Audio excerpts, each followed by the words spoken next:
All right, folks, welcome to the live stream. We are live with Rob Braxman Techs, and I'm super excited for this one. It's been a while since my last live stream, and I've been looking forward to this one for months now. Rob Braxman has an awesome YouTube channel that you should check out. If you're not already subscribed, I have links in the description box. Go check out him on YouTube in addition to Odyssey, because we never know what's going to happen to us over on YouTube, but Odyssey is always going to be there. But Rob Braxman focuses on phone privacy, internet privacy, and he's also a prepper and a ham radio operator. And that's what I was hoping to focus on for this particular video, is to talk a little bit about the stuff that Rob's doing in addition to looking at it from a preparedness mindset. So we're going to just start diving into things as people are joining this live stream, and we'll have a lot of Q&A and some fun. So Rob, thank you so much for being on the live stream. Awesome to be here, my friend. Awesome. Yeah, I really appreciate it, and it was fun kind of coordinating all of this with someone that's super privacy minded. So I was kind of curious on. I wonder how Rob Braxman handles these type of cold requests for live stream interviews. I don't do very many, as you probably can see. So, it's kind of rare. Yeah, I was hoping maybe to start off with, for the folks that everyone hopefully is familiar with you already. I know that a lot of my techie subscribers are definitely familiar with you, but for those that aren't, maybe we could just kind of talk a little bit about your background and your channel, and then we could start getting into some of the preparedness stuff that you do as well. What do you need to know? Well, so what made you want to start posting on YouTube, and how did you start doing that? Because you've now grown this brand for internet privacy, technology, and all that kind of stuff. Okay, well, I've actually been doing this for a while. It's been, I think, 7 years now. I started out on Periscope, and it was actually, I was doing music, to be honest with you. Yeah.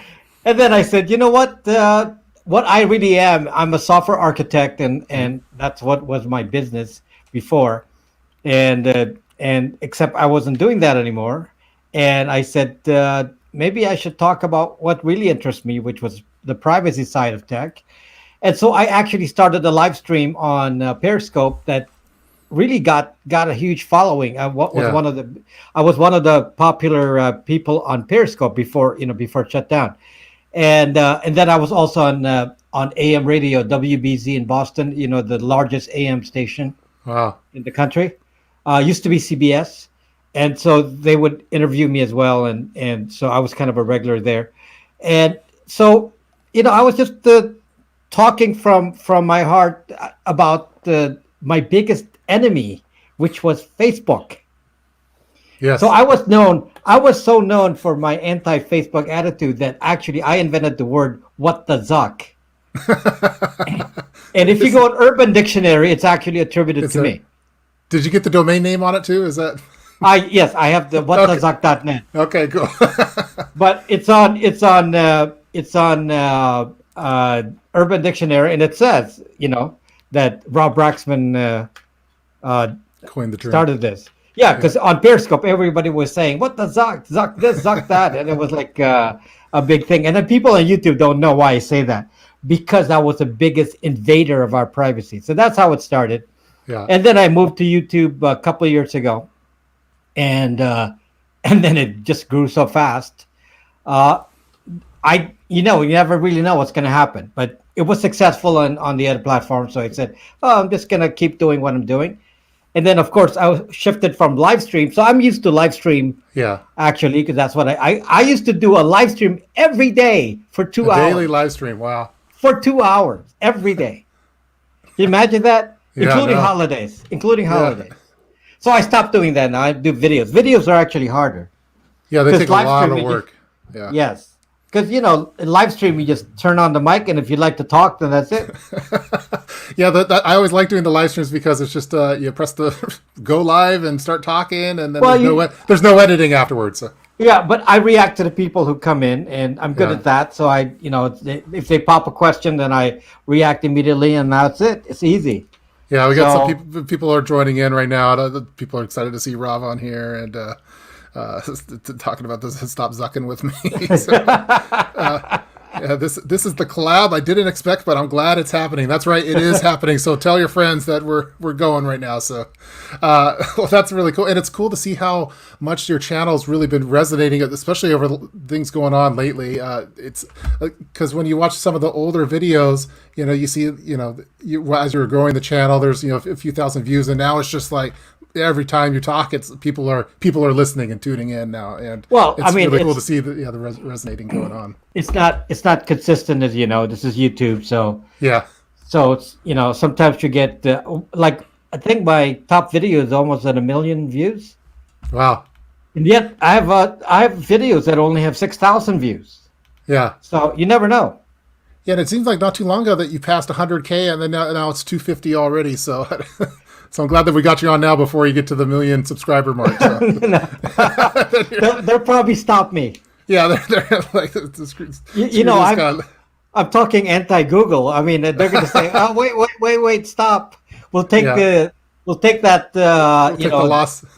No, the YouTube plaque there. Oh yeah, you got your silver play button. Yeah, I got mine back there too. Yeah. They'll take it back and say, "Wait a minute, we don't like what you're talking about." And fortunately, you're backed up on Odyssey as well, so you have like the largest like tech channel I think on Odyssey for by far, it seems like. So yeah, it seems like it. But what's so funny is that I'm like I said, I'm coming close to Donald Trump. He's at 51,000, and I'm at 50,000. Yeah, so you're gonna pass up the Donald pretty soon. Which is yeah, I'm about news. 1,000 away, which could happen in a couple of weeks. Very cool. Well, awesome. Well, I thought and some of the earlier videos that when you go back on your YouTube channel, for example, you see that you're talking a lot about ham radio stuff and some product reviews for gear and stuff. And then at some point, it seems like you made the switch over to more of like the cell phone privacy and that kind of stuff. Was that just because it seemed to be what people were wanting to see at the time, or what made you decide to switch from a lot of the more preparedness type stuff over to things that phone related things? Well, you never know what people want to hear about. Yeah. Right. But I've always known that the biggest issue was that these phones are the biggest invaders of privacy. Mm-hmm. So I've always known that, and so one of my first videos was about Linux phones. Yeah. And those were popular for the time. I mean, compared to the new stuff, I guess you wouldn't say it's popular, but it was for the time. These things were popular. Yep. The Linux phone videos, not this, but the Linux phone videos, and because people wanted an option, and then so I did flip phones and all that, and then I actually started to Googling myself. So a couple of years ago, I started. Okay, I wanted find out what the best choice is. What is better, a Linux phone or because I'm good with Linux. Yep. So what's better, Linux phone or the Google phone? As it turns out, for now, this is the only option. Linux phone is not an option yet. Yeah, from the ones I've seen, what's the one that? Well, there's two: the Pine phone and the Librem 5. Yeah, the Librem 5 is the one I was looking at, but I decided to go with more of the de-Googled route for mine. Yeah, it's actually more practical.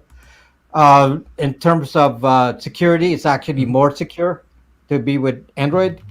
And as far as the advantages of Linux, the problem is the apps. It's going to be very limiting for a lot of people. Yeah. So somebody like me, I can make my own apps, but other people can't deal with that. So it's not an option. And so you have your website. Then I thought we could probably talk a little bit about. So people are able to go to your website, go to brax.me. And then they could get these de-Googled phones. So I thought we could talk a little bit about, a lot of the people that watch my channel, they may not be familiar with a de-Googled phone and what it is, what it means, and why they should have it as preppers. So I'm trying to talk about all of the typical stuff that you talk about from a preparedness mindset. But can we talk? I know that you're using Lineage OS for yours. Can we kind of talk about why preppers should have one of these type of phones? Well, you kind of brought it up, in our pre-broadcast discussion about the relationship map. Yes. And the problem is, thing about preppers is that, according to Google, you'd probably be categorized as a violent far right extremist simply by some of the viewpoints that would classify a prepper. One of the classifications of a prepper typically is that you would normally have a way of defending yourself. Yep. And that in itself is a qualifier, and they would say, okay, prepper, okay, prepper is a code word for the Second Amendment. Yep. Prepper is a code word for, anti-government. Prepper, you know what I mean? That this kind of stuff is always happening. So the problem is that, I never trust the government. That's my deal. I don't know about the rest of the prepper community, but I don't trust the government.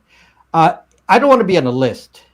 Yeah. I probably am on the list because of what I do, but Yeah, I don't want to be in the list. I don't want to be in the list saying who has these kinds of things, whatever those things are. Yeah, those things. Yeah, those things. Yeah, I've heard about them. What kinds of things and who has these certain kinds of beliefs, and then you get targeted. Now, the problem is this is extending now to just beyond government, because Google itself targets, and this is one of my videos, targets individuals like preppers. In fact, they have a category there where if you're anti-V, not going to say what anti-V means, meaning anti-C, anti-CV, VA, whatever. Yeah. Anyway, if you don't want to get injected, in other words, you're classified as a violent far-right extremist, and that's the category that they've raised.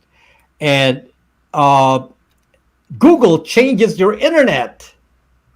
Google changes your they actually admit to it. Well, the internet's different for everyone, it seems like. So, but there's an active targeting by this company that's associated with Google, the Google company called Jigsaw, associated with Moonshot CVE, which is a British company, and they actually changed the internet for targeted people. Meaning, if you believe that those things that you have are good, they're going to pump you with the information saying, hey, that's not good. If you do a search, the stuff that you expect to search are down on the bottom. It's always some stuff on top, making you think that whatever it is that you have, those things are bad.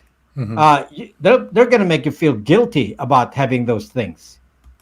So active manipulation. So when somebody says, in fact, somebody made a comment today in my video. It said, "You're paranoid." They said. Yeah. I don't think preppers are paranoid, but No. But when somebody actually comes around and says, "Oh, I'm going to change your internet," that is beyond paranoia. They admit to it. That means somebody is trying to control the vote. I mean, that alone. I mean, trying to change society for their benefit and not necessarily for yours. And you're just supposed to sit around and accept that. So by being hidden, by having privacy, they cannot target you. That's really the important point here. Yeah. They cannot target you if they cannot match what is called an identity. Everything has to be tied to an identity. The algorithms actually fail if you don't have an identity. That's why I use a de-Google phone. A de-Google phone has no identity. All of your phones, if you're running Android and an iPhone, they're tied to your name, to your Apple ID, Google ID, and everything you do, your motions. They know what kind of store you went to buy your thing. They know how many times you went there. If you're getting, things to put in your, instruments. They know how many times you go there to stock up. They'll know when you go to the range. It's all on the tracking here. So Yeah, that's one of the reasons why I eventually started getting into being a little bit more, a lot more privacy minded with my phones, and I even put my phones in Faraday bags because Yeah, well, But yeah. it was because my wife and I were shopping for a rowing machine one year because we wanted to work out a little bit more, and so I went into some exercise store, and then I walked in there and with the geolocation and everything. Then all of a sudden, I'm getting advertisements for rowing machines on my TV and on every single computer, and I was like, what's going That's on here? called So that's called geofencing. the geofencing, yeah, which is Right, and that just kind right. of scared me a little bit, and that's why I went, okay, I'm going to look into Rob Braxman. I'm going to look into some of the Right. other So people. it's not a joke. What I talk Yeah, about, it's not a joke that this is tracking you. yeah, It, and especially preppers are considered to be weird. We're like we're not normal people. yeah. Yeah, I don't even like We think sometimes. differently. Yeah, they don't like even using the word prepping because it has a negative connotation, maybe because of doomsday preppers, or they think that we're, in some underground bunker with fatigues, which we might be. But, Not on on my the channel, urban one. yeah, on my channel, I mean, I don't talk about politics, I don't talk about guns, I don't talk about anything like that. For me, it's a form of insurance, just like car insurance or whatever health insurance. But at least with prepping, when I buy preps and get these things, I actually get something out of it. I get some swag out of it. So. I was telling you the story. I was actually doing a live stream on my channel, and the live stream was about ham radio. So I was Yeah, telling people about how to, for especially California, we get a lot of earthquakes, and we said, it'd be good to have a ham radio where, in an emergency, if the whole internet goes down, you'd be protected. And you know what's so funny? Right in the middle of that broadcast, in the middle of that sucking broadcast, we had yeah. an earthquake. That's Ham guys have been waiting for that for years now. So you actually got it on recording. Right. So it was funny because then I said, okay, now we have an earthquake. So I turned on the ham radio, the portable handset that I had, and I had them listen to what was being said, and people can see how it was actually being used live, so they Yeah, can actually see, oh, wow, that's pretty awesome because that stuff wasn't even on the radio or TV, and people were like reporting on site and saying, oh yeah, there's no problem here, problem there, and within a few minutes you find out where the actual earthquake occurred, which was around 60 miles away or so. so during that situation, listening to the repeaters, then like the 440 megahertz or something like that, you're able to get the information faster than what you would have if you were tuning into the news at the time. Then It's almost instant, and you get a more yeah, personalized thing. yeah, Somebody was actually driving on the road and said, the road cracked. It was in the Mojave Desert, and the road cracked as he was driving to LA. And so nobody knew where it came from, where the earthquake was, and very quickly you got a sense of, how major is this? Because sometimes it gets extended, and then the rest yeah. of LA will get it. Which So live stream is it? Because people are asking already. Which live stream is that on? it's on my playlist on live stream, the best of live stream. If The you best scan of live down, stream. Okay, I'm gonna, folks. If you're tuning in right now, if you want to see it, I'm gonna put that link in there. Let's see, Rob. All live streams, best of live streams. There we go. Let me click that. Copy link and address. I think I'm using Brave too, so my browser's pretty good. I think. I don't want to have Rob Braxman on and be using the wrong browser or VPN. I see the first one there is proper communication. That was where I put it on the boat. Okay, cool. Okay. So, folks, if you're That's watching, the I first just video there. I just put it in the chat room. If you want to check that one out, it'll be there. So, cool. Now, one of the things we're kind of talking about with a lot of preppers are into ham radio, and I know that you're a general ham operator. One of the things that I've always been concerned about as like a prepper, why are these preppers giving their ham call signs? Because you're with the whole relationship mapping, you're giving away your full name, you're giving away your address. Do you have any concerns on that from a privacy standpoint, and what are your overall thoughts? Okay, so on YouTube, a lot of people are saying to me, "Hey, you're not really a ham operator because you're not revealing your call sign." Yeah, So whenever they ask me for my call sign, and I don't respond, and some of them persist and start accusing me of, you're not really one of us because you're not giving your call sign. And my response to that, I get mad and I say, "Suck you." You know, I'm the internet privacy guy. Anyone in ham radio knows that your call sign just list your name and address officially. You Yeah. can't lie on this, Yeah. right? And so the only protection you have is to not reveal the call sign. Now, Yes. if I am on ham radio, which is seldom because I don't do rag chewing. I do more experimental things. But if I'm on ham radio, I I have to tell them what my call sign is.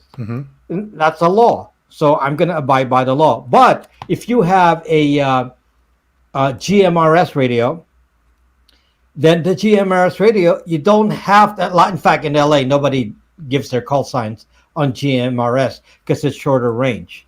And I'm actually more on marine radio. I'm on marine radio all the time because I'm You're by the water. yeah. Well, I'm on a boat, Yeah. so I'm on marine radio. So on a marine radio, you don't have to announce anything except for maybe your boat name if you need to, and that's about it. So now let me just answer the question there. Yeah. I still recommend ham radio, even if you need to give your call sign. And the reason is that ham radio is not equipped to track all of us into this mass surveillance mode that you get tracked in social media. There's no way to collect every single signal in every locality and put that in a database and transcribe everything that's said and attribute it to a call sign. That's not going to happen. Yeah. So for that reason, ham, even though you do a call sign, it's not really that dangerous for privacy because only the people you know are going to bother. There's not going to be like Facebook collecting it for all of you. Yeah. It's not going to exist. So I actually don't worry about it too much. So as long as you don't put it in social media, you don't go around in social media. Don't go on your and YouTube say, channel. "Hey, my call sign is such," and unless of course that's your channel, because there's a prepper channel, OH8STN, I believe. Oh yeah, Is that Survival Tech Nerd's awesome. Oh, yeah. he's He's amazing. awesome channel, Yeah. amazing channel. Yeah, Yeah. he apparently he watches my channel too, but amazing channel. I've been watching him for a long time. Yeah. And sometimes he's testing the same equipment, and I'm so interested in that. And he has no choice. Yeah, it's part It's of his his channel. reputation Yeah. to talk about it. And he doesn't show his name, but I guess you could check it out. He's in isn't he in Norway? Yeah, he's over in that part, and I've known him for several years now. He's an awesome guy, and the stuff that it's like the stuff that he's doing is really amazing as far as the going off grid and using this prepper gear that we use for bug out bags, like the solar film, solar panels, and different battery banks, and really taking it up a notch. All the stuff that he does is super inspiring. So. Yeah, and there's other good channels too, Ham Radio Crash Course and Ham Radio 2.0 and COMMS Prepper, and they're all over. Right, I watch all of those. Yes. Yeah. So I just like listening. I just want to listen to hear what's going on, kind of like what I do with burner Twitter accounts or something like that. It's just but I want to know what's going on. Yeah, but you want to get a license so you can practice. Yeah. Because if you don't practice using it, then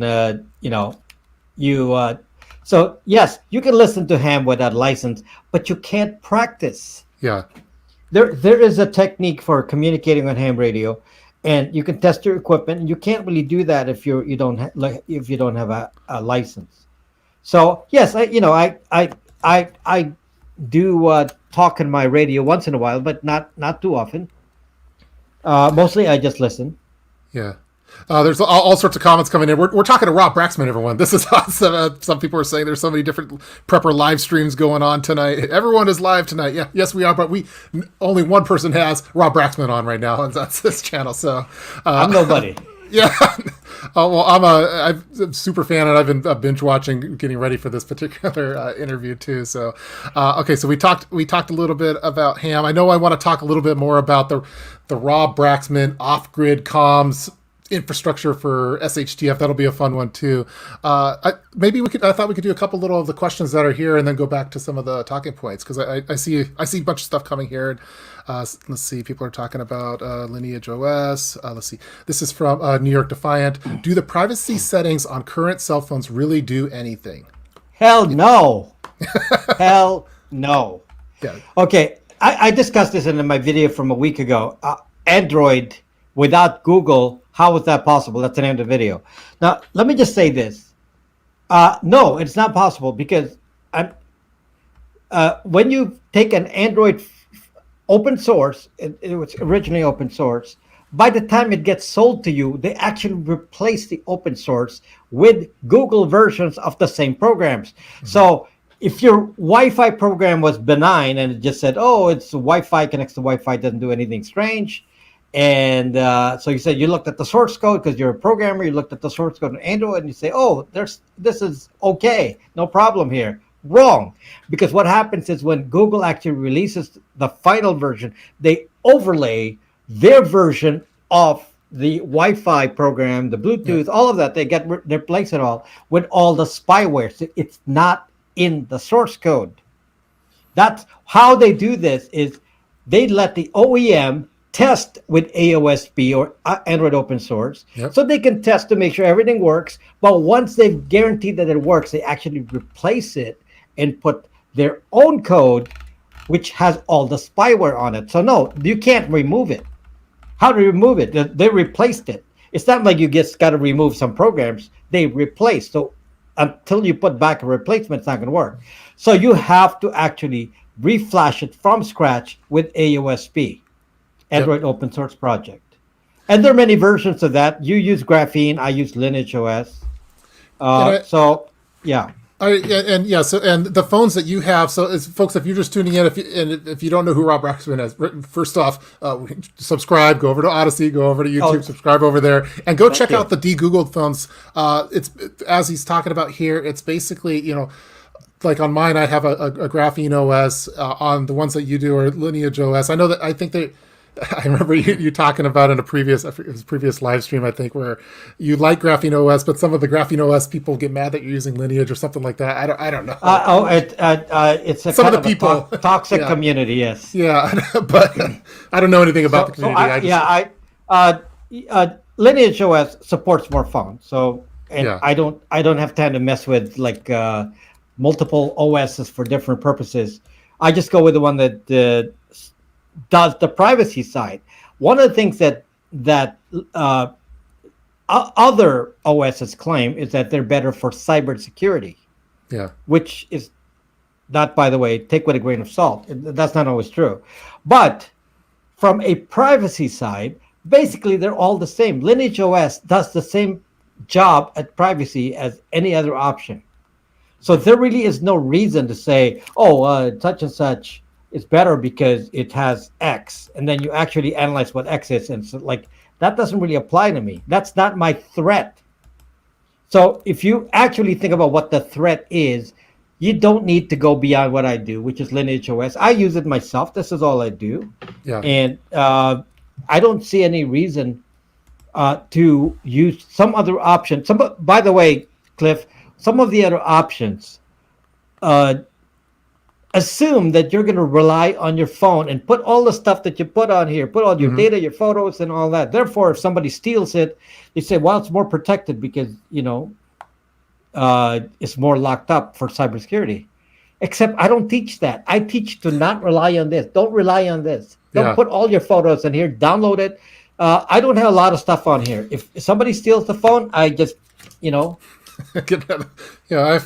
I pick a new one. We were doing we were doing a phone off earlier, where all the different phones that we have. I've here. You have more, I'm sure, but this like it's a business. whole stack in here. I don't even know how many, but there's probably there's probably I don't know 100 phones just around me here. Yeah, that's awesome. So one of the things I was hoping to, I have the Graphene OS. I even have like the camera cover on it because I'm still paranoid about that. So a little, I actually load it's called the sensors off. So Yeah. on mine, if I flip the sensors off switch, the camera, the microphone, all that stops working.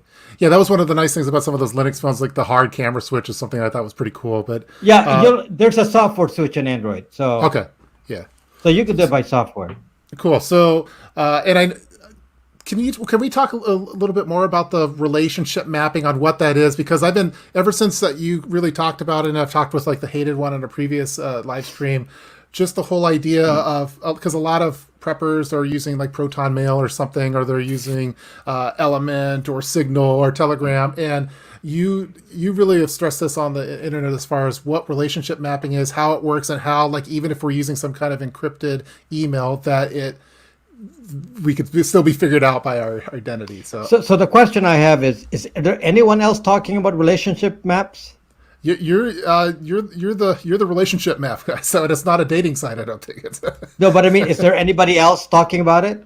I hear it from you, and it's something that I think about now because of you. So Right, but see, I don't know why I'm the only one that talks about this. The other person that talked about this is Snowden. yeah, well, I always think about it like with for work, because I work in software engineering, and like your LinkedIn profile, it's amazing how they know someone I worked with 20 years ago or 15 Right. years ago, and on my LinkedIn, I don't have any friends or any invites for people that I don't work with, or I never so I declined my mom when she sent me an invite because Good idea. Good idea. I never worked with your mom. I don't know your qualifications. Yeah. But it's amazing on how that works. And that's what you're kind of talking about, but in terms of Yes, your phone because- and email. So Because it's so funny, people are using, like you said, Proton Mail and Signal and all these, and some of them have a good purpose, but if you're not aware of the relationship map issue, then you're going to misuse it, and then you're just going to cause an issue. So this is an example. Let's say you're saying, I'm so smart, I'm going to come up with 2 social media accounts, different names. I'm going to go on Twitter. I'm going to make one very, very political, and then the other one not so political. And I'm going to go hammer people and be the biggest anti-Trump guy on Twitter. Okay, so this is their plan. Okay, then they don't think about this, and they say, I'm going to use a different phone number and all this. I'm going to do I'm not going to give them the same email. Going to be different email because I'm smart. I'm, not going to reveal who I am because I'm going to really, create some uproar on Twitter with my post. Okay, so that's the premise, right?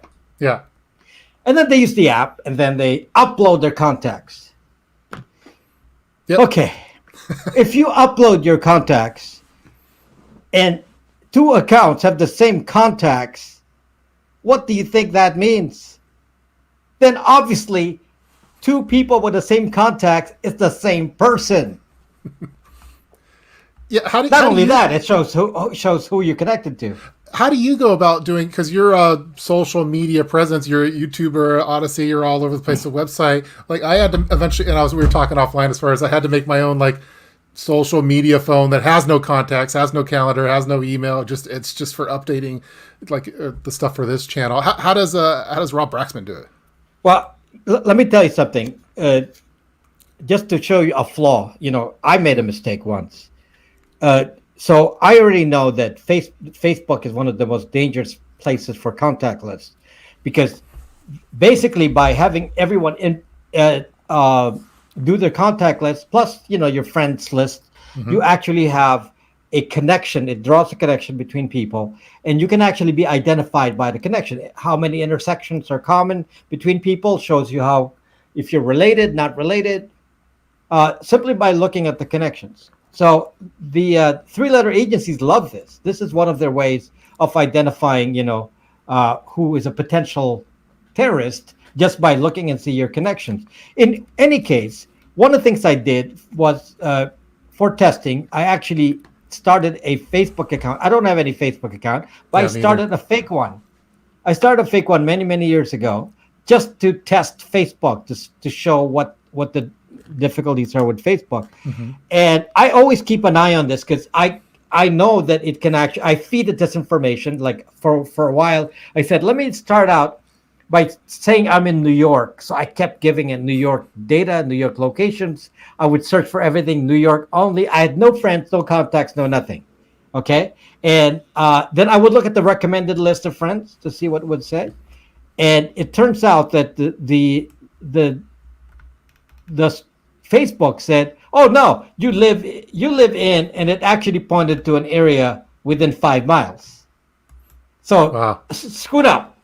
So I said, that is really sucked up. I mean, how did they do that? Well, I know how they did it, but it's really sad because you can't VPN. A VPN doesn't help. They can do it. Anyway, what I did was I watched the recommended friends list to make sure that that's clean because it's an account that's not connected to anyone. One day I looked in there and suddenly all of the recommendations, like 100 of them, came out with people I know. Wow. And it's like, how the zuck did they find that? This is why, zuck is always on the tip of my tongue because, the kind of evil. So I said, how did they find out? And the mistake was that I had reused the email. And somebody uploaded the contact list with the email. Oh, And then okay. that was it. That connected everything. And now, so Do you know of anyone else using the whole concept of relationship mapping, or is this another thing that we need to you have to patent sure, out? all of them use it, but Yeah. Facebook is the worst. I'm sure Google does it. Yeah, for Facebook, I have a Facebook fan page, but I don't have a personal Facebook account, so I have like a special computer with my mom's Facebook account that goes through a VPN for updating. Hey, I'm about to go live, or those kind of things. But I haven't been on Facebook for over a decade now, so I personally, I guess, but. Yeah, I use my mom's too if I need to do something. That's funny. So, Mom, if you're watching, yeah, she knows. So, Yeah, except in my case, my mom doesn't live near me, so at least they can't track her location connected to mine. yeah. What do you use? I kind of know the answer on this one, but one of the topics that I like that you talk about on your channel, by the way, if you're just tuning in now, we're talking to Rob Braxman. This is awesome. And hopefully I'm not too nervous and stumbling over my words, but make sure you go subscribe to the YouTube channel, go over to Odyssey, subscribe there just in case it gets taken down from YouTube for saying the You Z never word, know. saying the Z word too many times. And Yeah. then also go over to brax.me and go check out the de-Googled phones that he offers over there, which is really cool because not every, like my mom, for example, can't root her Android device and flash a custom ROM on there, but you provide that service so the non-techies can also do it then. And then you also have like an app. You have all sorts of stuff on there, so we'll talk about that more too. Where was I going on that one? Oh, sorry. Now I remember. One of the things that I like that you talk about is for the folks that say, "Well, I have nothing to hide," and for me, the way that I've always looked at it is if I go to a dressing room at a store, let's say Nordstrom's or something, I like having a dressing room not because I'm planning on stealing stuff or anything, but I like having some privacy when I'm dressing. What's your kind of overall thoughts on the folks that say, "Well, I have nothing to hide. What's the big deal?" type thing? By the way, you revealed your location just by saying Nordstrom. Oh, everyone knows I have it on my logo, so Oh, okay. yeah. But I always say I always say Greater Seattle area, so that could be like Port Townsend, maybe. I don't know. Of course, LA is big, so I can say anything here. It doesn't matter. Yeah. So the it's like that comment that I got today from that gentleman who left the comment that so you're paranoid. You're ultra paranoid. He actually like used some descriptor that made like super paranoid. Something to that extent. And unfortunately, this is the sad part, that the more you are, the worse it is for all of us.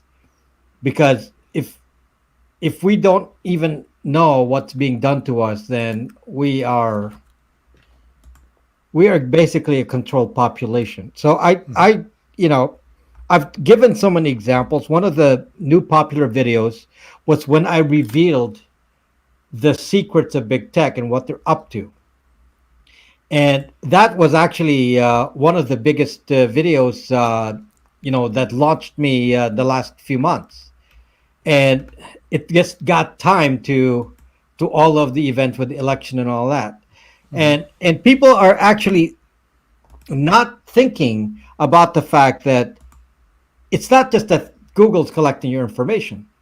I mean, it's if people think, oh, but so what do you want to sell me? They want to sell me a new shaver. They want to sell me some new whatever battery. I wish it was just that.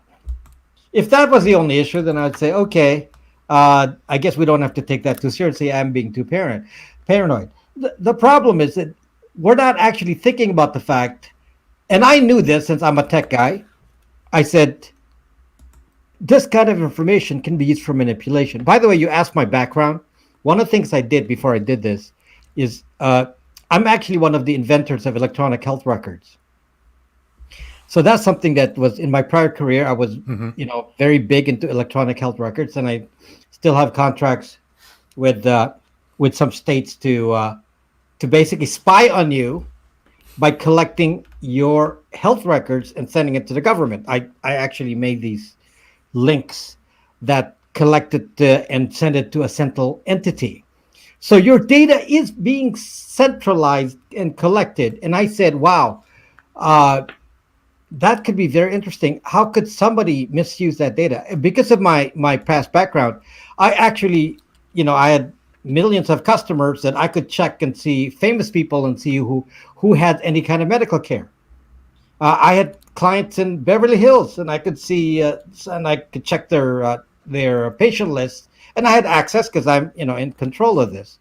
And I said this can be misused. That's actually what probably triggered all of this Hmm. because I was in the center of collecting data. This was before Google. Who was collecting data before Google? Medical. So that's what triggered me. And I said, wow, do you know that anybody could see that? Now, what happens when government says, we want to manipulate your medical data to, and this is what they actually did.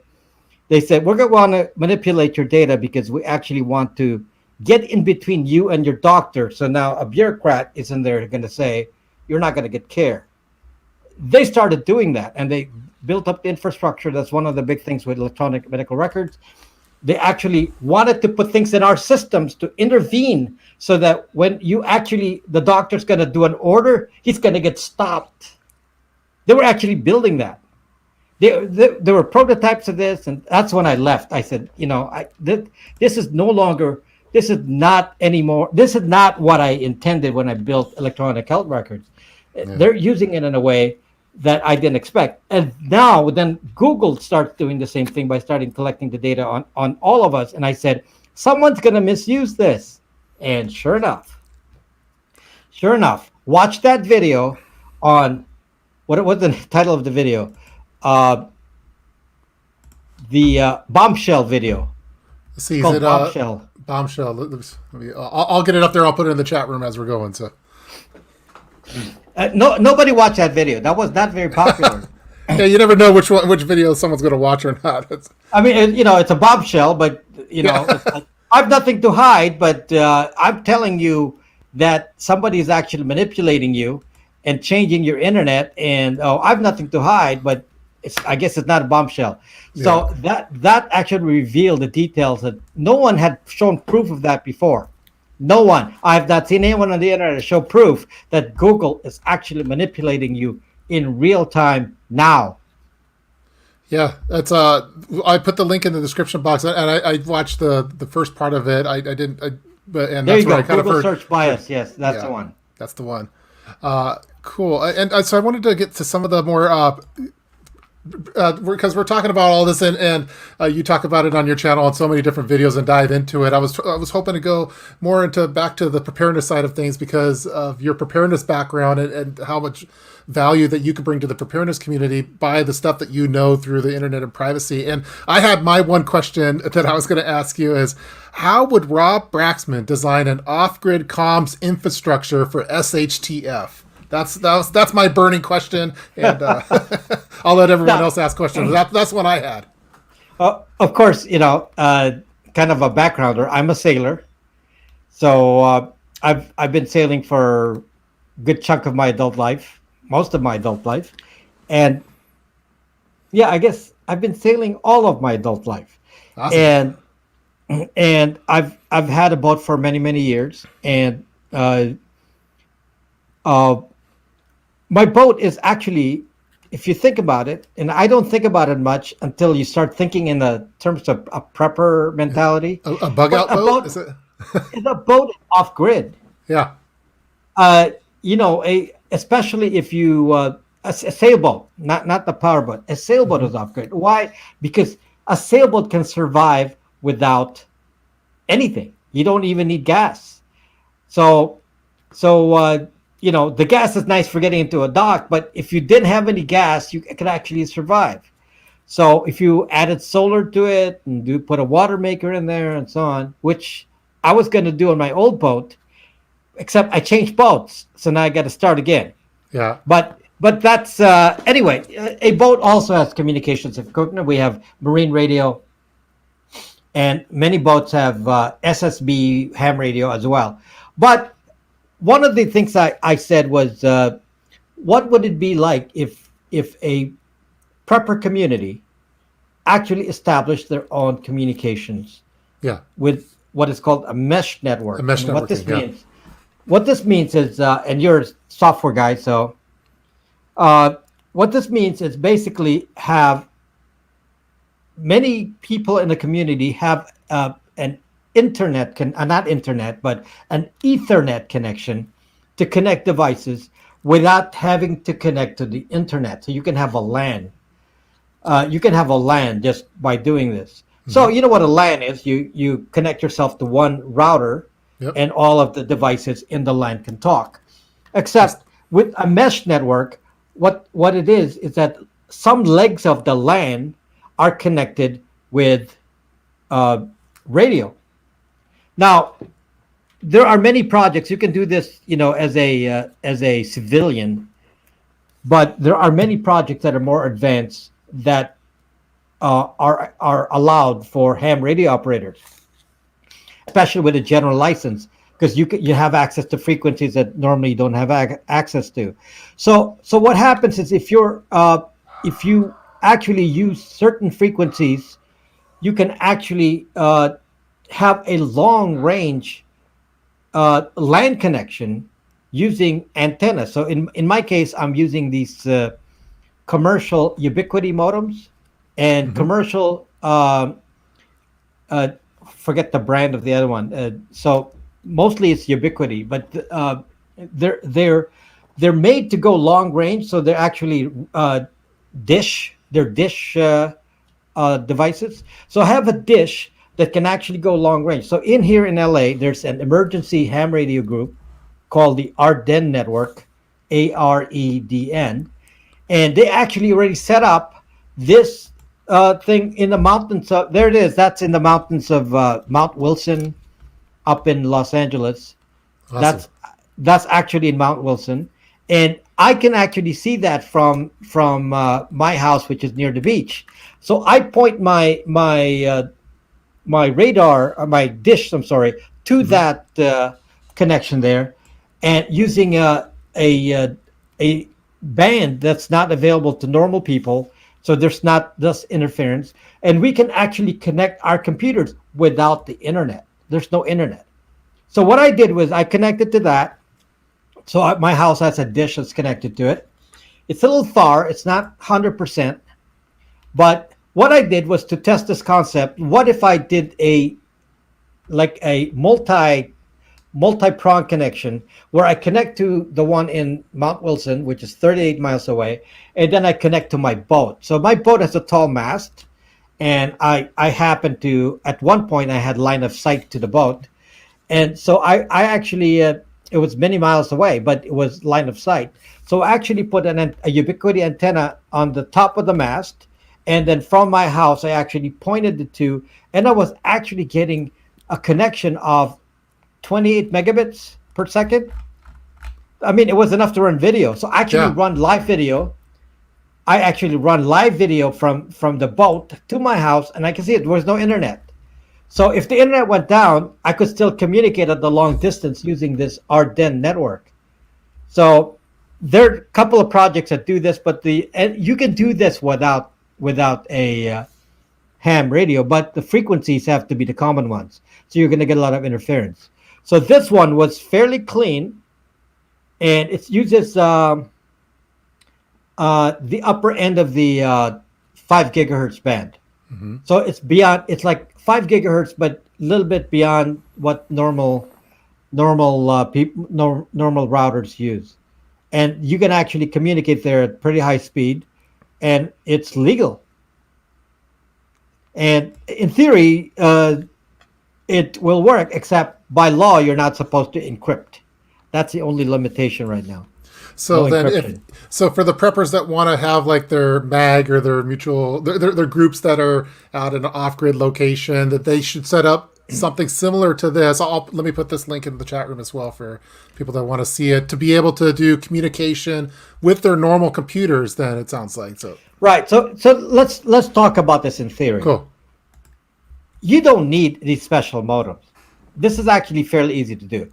All we needed is a lot of people with enough distance, short distance, to actually propagate the network. Let's say you have a neighborhood, and let's say you're a proper community. Yep. If you put enough of these devices, with enough people, like maybe every other house, you don't need the internet. You can actually make your own internet with just a connection of quarter of a mile from point to point. And quarter of a mile can handle obstructions. But Yep. the one I'm using is 38 miles. That's a long leg. But this can even occur. There was a company that had an Indigo project where they was actually selling these devices. Except in order for it to work, there had to be like mass acceptance. We have to come to the point where we say, we hate the internet as it is, and we're going to buy one of these devices. If most people bought this device, and too bad it didn't succeed, if many people bought this device, you don't need the internet. You can actually go beyond it. Yeah, one of the things I've been into the past couple of years is using those little GoTenna meshes. The GoTenna meshes, because anyone like my mom could have this GoTenna mesh connected to Bluetooth through her phone, and I've been using it for like neighborhood watch groups where I have like one on the ceiling and stuff like that. And you could really get a neighborhood. What's the range? So you could probably from the actual range that I get is maybe half a mile, but depending on it's basically line of sight type thing. So one of the things that I experimented on my channel was taking some GoPros up, not GoPros, but quadcopters and taking them up to, and I was able to get an entire the city area basically with just a couple of those things going up at periodic times, which is so I'm really into like the whole idea of mesh networking, and you would think that if phone companies really wanted to, like in Puerto Rico, they were using them, for example, during the hurricane. But you would think that they'd be able to build in something like that technology into your phone, so you didn't need to have anything special. The phones would just communicate in a mesh network like that. Well, this is very interesting. If let's say the internet died tomorrow, you could actually change the firmware of many of the standard routers that you have and turn them into a mesh network. Yeah. So that can actually be done. So if let's say there's a EMP, and you still have running mesh, routers, because you had them unplugged. And in a Faraday cage or unplugged, and you powered them with solar, you can actually make an internet even without any infrastructure. It's possible. Yeah, well, people back in the day, we used to do our LAN parties and play Doom or whatever it was, but. Yeah, you're going way back here. Right? Am I dating myself too much? Sorry. GoldenEye. I don't know. No, that was NES. But so a lot of us preppers, we have our Faraday cages, and I have like my COMMS module with certain electronics in there. So if there was like the boogeyman of preppers, the EMP, that's hopefully has a little bit of protection for that. But I think that's like a ham radio crash course has a cool video regarding the whole idea of mesh networking and how kind of the future of the internet, and really as a society it'd be cool if we kind of move more towards that direction, because it would help with a lot of these things, it seems like. I actually have a video on EMP. You do? I gotta find that. Well, the thing about EMP is it's actually related to ham radio. And I've never seen this video. Okay, all right, folks, I'm putting it in the chat room. So I don't know if anybody even watched that. How many views do I have on that? 3.7 thousand views a year ago. Oh my God. Let's boost that count up, and everyone, let's smash the like button and say that you saw it from here. So, that video 3.7 thousand. Can you imagine? Most of my videos are up there, and 3.7 thousand is like nobody watched it. Yeah. Normally I get that in a day, and that's like 2 years later nobody watched that. Prepping topics aren't that popular. They're like, I don't know. Yeah, but EMP is interesting because as it turns out, the frequencies that generate the AC current is based on the length of the wire. And so if your phone is unplugged, most of our phones are unplugged, the chances are that your phone will actually survive an EMP. Yeah. And we've done a live stream with some of the folks that make EMP protection for your like electrical box in your home or for your vehicles and stuff. And they say that the smaller devices would most likely survive that. So, But I think it's still, again, it's the boogeyman of preppers. So we all like thinking about that possibility. But yeah, now your house isn't going to survive. If anything plugged in your house system, that's going to get zucked.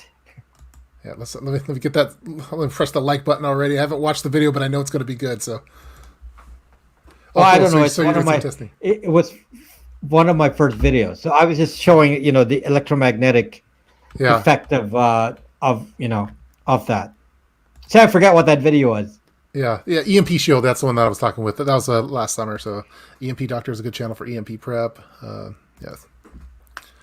This is so funny. I'm not a techie, just an old lady, and this is fascinating. I'm learning so much. Bravo!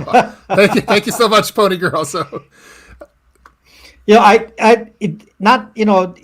not everything that I do needs to be super techie. Some of them are just you just have to get the big picture. Yeah, I like this one. Looks like you got the green screen type thing going with all the charts and diagrams. That's awesome. Yeah, I stopped doing that. I stopped doing the green screen. Yeah, I've never done the green screen yet, but that's cool.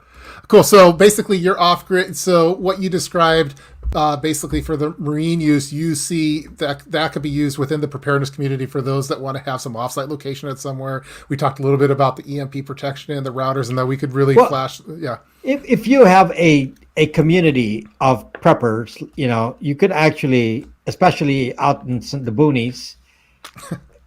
You have an off-grid kind of location. You can connect buildings and, basically a large family, neighbors, and have your own early warning system because everyone's going to be connected. Even when the grid's down, you can connect. Yeah. So the technology is there for this. This is nothing all that exceptional. You don't need the internet, but you can connect it to the internet, at least, to monitor. But if the internet goes down, no big deal.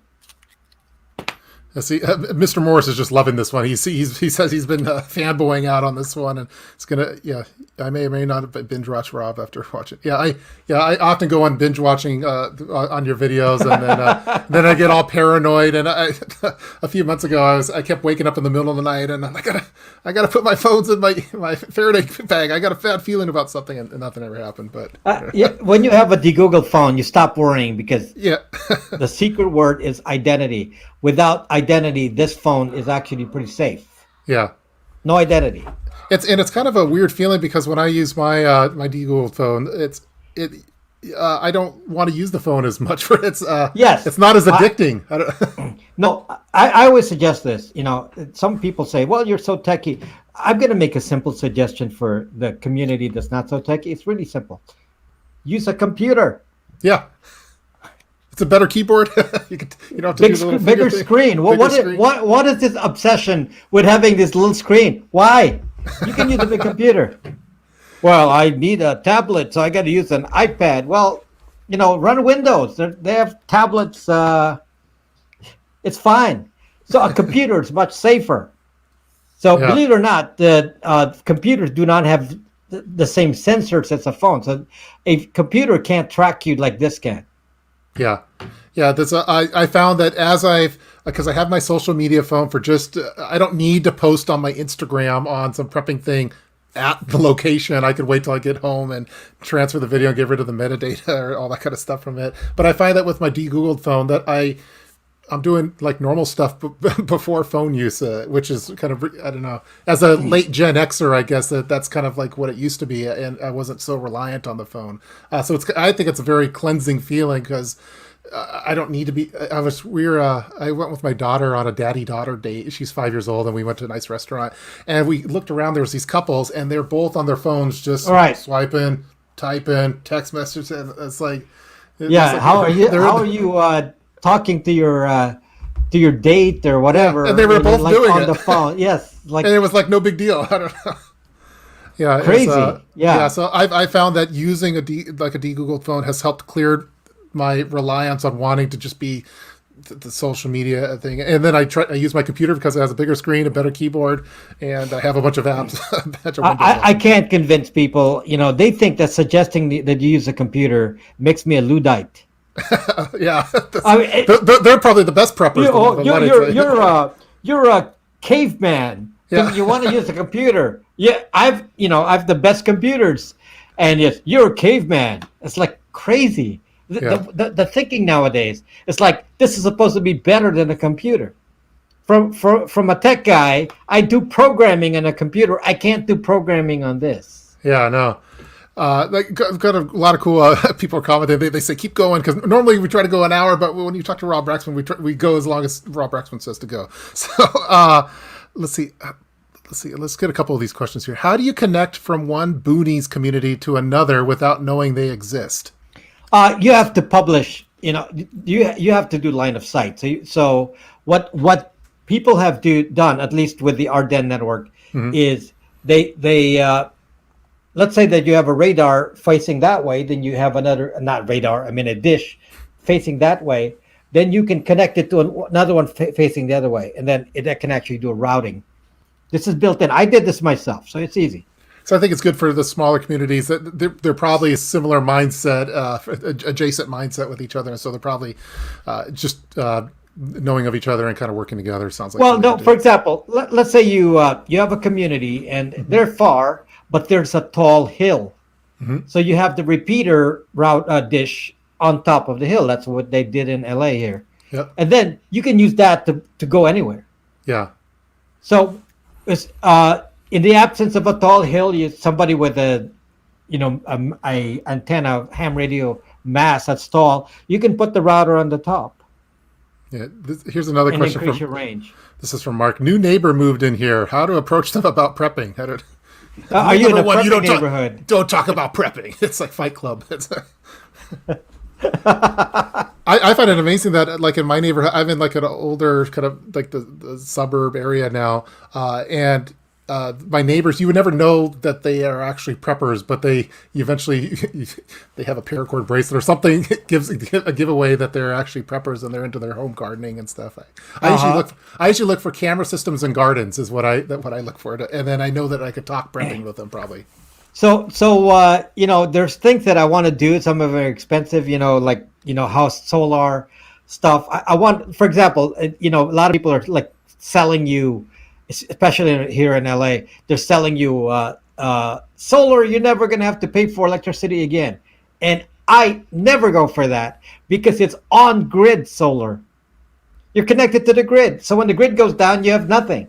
So I said, nah, I'm not going to do that. I'm going to go do off-grid solar. Yeah. So I've been planning in my off-grid solar setup, which I've been experimenting on the boat. So I'm going to start on the boat and then do off-grid solar. So with off-grid solar, I actually wire part of my house, except for the air conditioner and things like that take a lot of power, and power them with a smaller solar grid. Yeah. And that way, if the system goes down, then I'm not connected.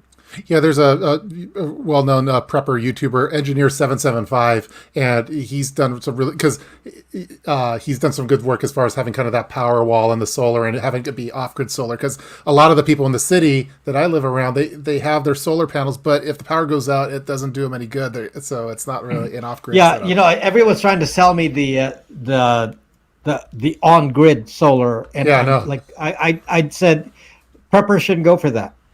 Yeah, they the way they try to That's sell you how is, oh, corporate well, things you're do. helping everyone else. I'm like, well, for prep, I want to be kind of selfish on some of these preps. It's for me, so Yeah, so I most of my solar right now is portable. yeah, So the problem is, if you put your permanent solar up, don't you get on the list? it's a Because yeah, you very got to get a permit. yeah. You Uh, get to get a permit. Here's a question from Butch. What GPS app do you all use for your de-Googled phone? I use the OSM and is what I Osman, use. yeah, Osman Osman, is how we used to. Open Street Maps. But I'm a boater, so I use Navionics, Yeah, which is actually gives me like full boating GPS in the water, and then strangely enough, Waze works. You yeah, can get Waze to work. yeah. Waze is cool, but I with my Waze de-Googled is phone owned I by use. Google, Yeah, that's so. but it It's really nice. But works. I use OS. Yeah, it does work, and but I use OSM for mine. So Yeah, so I have Osman on mine, and I pre-install Waze because some people just can't stand not having Waze. So I said, well, just don't log in. As yeah, long as you it, don't log in. yeah, it's really good for like the real time traffic type stuff, and Yeah, well, it's almost LA, yeah, it's almost like a little mesh network of drivers too. So I guess in a way, but I wonder if yeah, if you log in, then you're going to be zucked. yeah, okay. So you don't log in. You're already Let's see. zucked by using it, but Rob, so glad you said that. I've tried to explain that to people. Is which one? What did I try to explain? let's see. I don't have the context of it, but whatever you said, it was really good. So also building a network community, I think was what she was talking Oh, about yeah, earlier. yeah. This is Jerry. So you said, can you elaborate on this list? If I put solar on my roof, did you want to go? Are we creating relationship mappings with the solar panels too? Is that what's going on? The problem with, as I said, with relationship maps is you got to be careful about the fact that your identity, this is really about identity. This is a big thing about my channel, that I've not found any channel that really talks about this. People talk about cybersecurity and privacy in general, but missing the whole point that the project is really about hiding your identity. If you hide your identity, meaning on mass surveillance trackers, then they can't control the internet. They can't control what you see. So the problem with contactless is it actually isolates groups of people, and they can say, there's a little circle of people here that are connected by contactless. There's another circle of people here, and then you can actually draw the connection. Oh, they belong to the same club. Oh, they belong to the same church. Oh, they belong to the same school. And it's like so much profiling can be done to someone with the intelligent AI. Now, some of you may think no one has smart enough to do this. Trust me. If you actually watch that video, the bombshell video, it actually has a photo that shows all of the dots in Texas. I use Texas as an example to Yeah. show who they classified as, what is it? Violent far right extremists. They had hundreds of thousands of people classified as violent far right extremists. I mean, it's unbelievable number because that's the way they classify them. If you're an anti-vaxxer, you're classified as a far right. What's it? Yeah. A violent far right extremist. I need to write it down and just put it in front of me Yeah, it's kind of because all that stuff's pretty scary because like I imagine that they probably don't like privacy people like you saying this kind of stuff, and I don't think they like preppers either. Even though I try to be a real family friendly prepper channel and no cussing, no guns or anything, but it's still, the thing though is I don't give an opinion about vaccines, for example. You can have, my theory is you can have your opinion. That's okay. You can have your opinion. I don't need to put my opinion on yours, but I don't need to cut out your opinion, which is what social media wants to do to you. It's not give you an opinion. So they think they know everything. So yeah, that's part of what, if you get categorized by this contact stuff is going to categorize into something called federated learning of cohorts, flock. That's their new buzzword. Flock. Okay, I got to Flock. look more to that one. You're going to be part of a flock. Okay, the prepper flock. Maybe I should just Yeah, go with that. I'm sure every prepper has already been identified. That's part Yeah. of why you don't want to do this relationship mapping, because they're drawing connections, and the connections are drawn by identity. So I'm going to make another video about this, which nobody will watch. But what I want to Well, let talk me know, and about. I'll let the preppers know about it at least. Well, Okay, but this is the video I want to. Maybe it could be the next. It probably will be the next video. It's good. what I want to say Sneak peek, everyone. is that it's okay to lie. It's okay to lie. People are Now, afraid to lie, but in some cases, it is okay to lie, and you need to know that you don't. There's no morality to a machine. You can lie to a machine. and that's you were talking about that in one of your videos. I think it was. Even have a banner for this. Using email for disinformation. So, are you saying lying for disinformation? Is that what Yes. we're talking about here? Okay.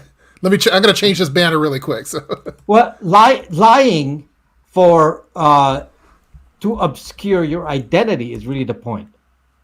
okay. So yes, if you can. By the way, somebody made a comment today on one of my videos that said, "Well, we're not going to get to the point where I'm going to stop talking because this is still a free country," or something along those lines, and I don't want to be controlled to the point where I can't speak. You know what? If if you think I'm telling you not to speak, you're wrong. That's not what I'm saying. I'm saying speak all you want, just lie about your identity. Lie about your identity, because by doing so, the algorithms fail, the computers fail. As software people, we understand the limitations of these computers. Yeah. They need to index, and Yeah. all you have to do is make the index fail.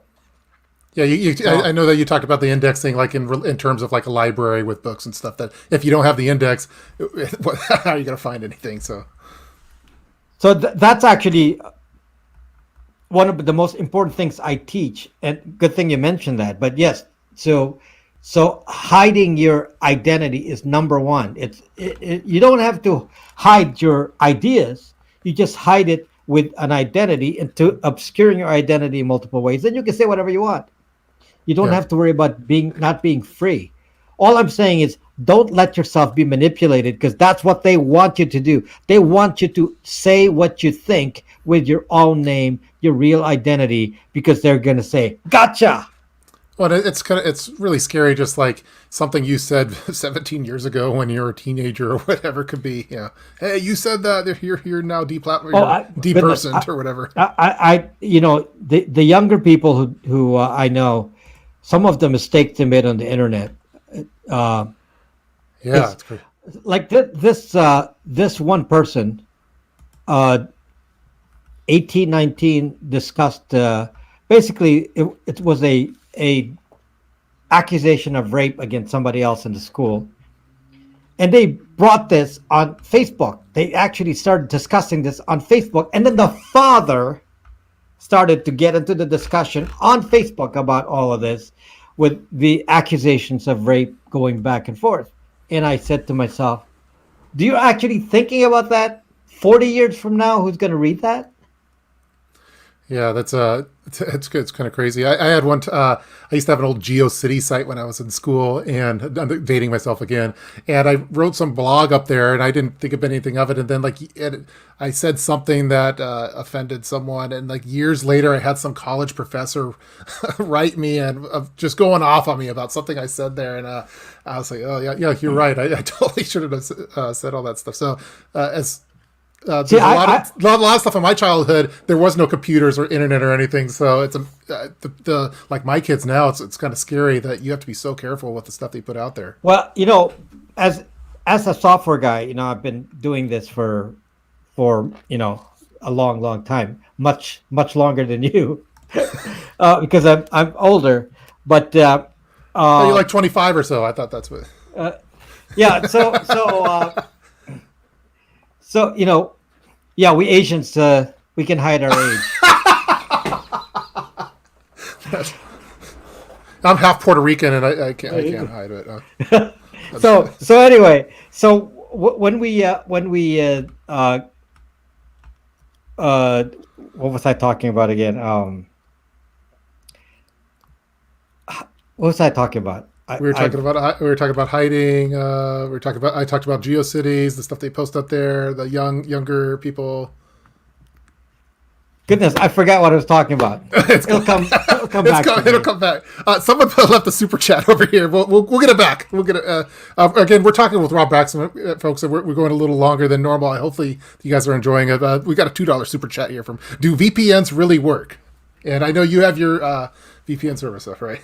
Yeah, I have a VPN service myself. There's no choice really. If we could use Tor commercially and use it at high speed, then we don't need a VPN. The problem is Tor is very slow as an option. Yeah. So we don't really have a choice. The important part is to not give them your identity from your IP address. It's all tied to identity. And some people say, well, but the VPN can track your identity. A VPN is a small company. They're not Google. Even the largest VPNs, they're not going to have enough of a mass to track you. They don't have that many users. So Google can track all of you by IP address, and IP address is an identity. So you can hide yourself with many usernames and do all this. They track your IP address, and that's it. You're found. Yeah. And then you're done. They match you, and then they say, okay, we have now tracked that this identity on social media is this person because they have the same IP address. A VPN confuses that because it's going to put thousands of people with the same IP address. And that alone is enough to confuse the issue because they're not going to know. Because I love it. In my channel, many of my subscribers use my own VPN. Yeah. And YouTube doesn't like it because YouTube says so many people are coming in from your IP address. Well, obviously because they're buying my VPN. So there's always going to be, hundreds of people with the same IP address, which is perfect. So if they go to brax.me, they could get the VPN, right? Right now, they sign up and there's a store. It's basically social. It's a social media place, and most people in there are into privacy. Yeah. And it's also a private way to communicate, so you can. It's kind of like using Signal or Telegram. Yeah, I have your app on my Google phone. Yeah, you talk to me on there, yes. Yeah, which was pretty cool. I've been using the Proton VPN, but I like testing out different VPNs. But I definitely think they're awesome to use. Let's see. There's all these questions coming up. I'm trying to get to all of them. I want to make sure I get to this one. If an EMP hits, how would you spend your first 30 minutes? That's from Bad Art Studios. I would start assessing, what devices I have that's still running, obviously. Yeah.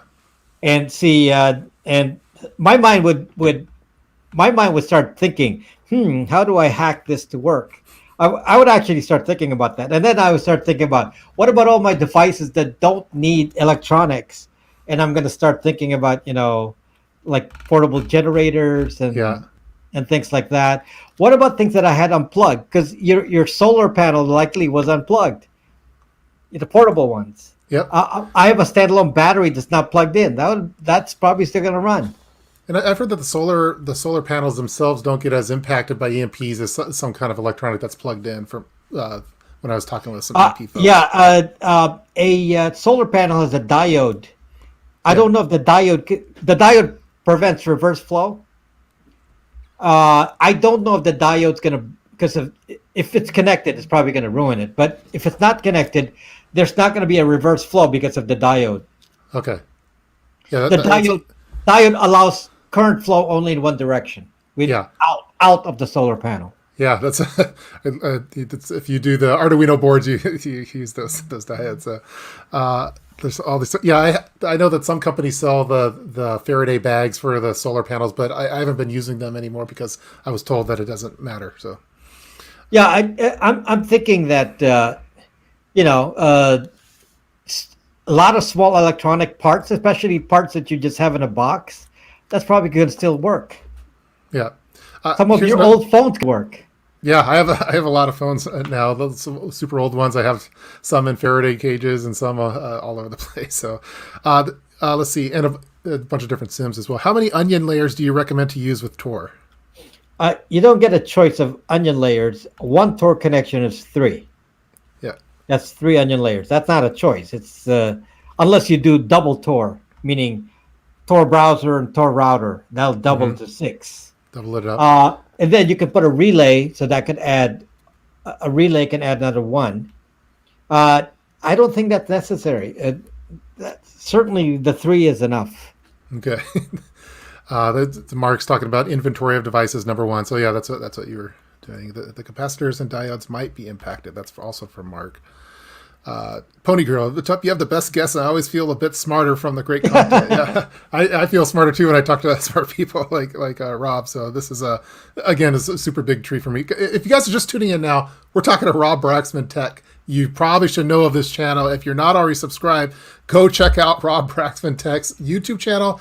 254,000 subscribers. It seems like not too long ago it was 100,000. Now it's 2.5 times more than that. Make sure you check out the bombshell video, Rob Braxman bombshell. I put a link to the that one that nobody watched. Yeah, the one that no one watched. Let's at least get the preppers supporting that video, and then also go over to Odyssey. Rob Braxman has like a large Odyssey channel as well. He's about to pass Donald Trump. It sounds like so. So you're doing okay over there.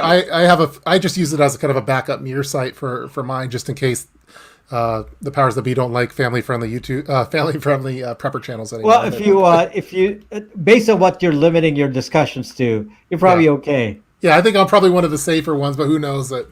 Who knows? But yeah, so follow on Odyssey. I think Odyssey's the cool alt tech video hosting site because it's not like an echo chamber like some of the other ones. So it feels like old school YouTube to me. It feels like 2007 or 8 YouTube because there's all sorts of stuff on there. Yeah, I was careful to on my channel not to be political and not to have any of that, and because privacy really is not a political discussion. It's everyone needs privacy. We were talking a little bit about that. Sheep. Yeah, we were talking a little bit about that with regard to kind of the firearms things, because I was saying how I've really have tried for 10 years, over 10 years now, I've really avoided not talking about that, not saying anything about it because I'm concerned about the privacy part of it. And so you had some kind of thoughts that we were talking offline a little bit about. Well, to be honest with you, I used to be on the Periscope app, and I had a live stream there. And I would always get attacked. I got some threats. And so during the broadcast, I had a prop. My prop was a 1911 pistol, which looked pretty real. Preppers love that one. Yeah. So where did I put it? So I can't even show it on because they'll take it down. You can't even show a prop. It's a prop. It wasn't even real. It's just a prop. So it was part of my prop for trolls. If a troll shows up, then and you're in California, so you definitely don't want to. So it was just a prop. You don't know if I really have one or not. It's just a prop. It was a toy, and I would actually, it has CO2, so I would actually fire it and actually made a sound. Yeah. And it actually had recoil, so looked real, but can't do that on YouTube. So you can't even do it in jest. Can't do that. Yeah, it's I've gotten heckled about it for a decade now of those kind of things. Hey, well, show your firearm or whatever, and like, well, I'm not putting anything on that on the internet. I also don't show my underwear either on the internet. I don't want that kind of information out there. So somebody made a comment again today. It said to me, "You don't need this privacy stuff. Why are you so focused on this?" And I forget what he said exactly, but he basically thought we were all weird for wanting privacy on the internet because you don't need privacy in real life. That's what this guy said. You don't need privacy in real life.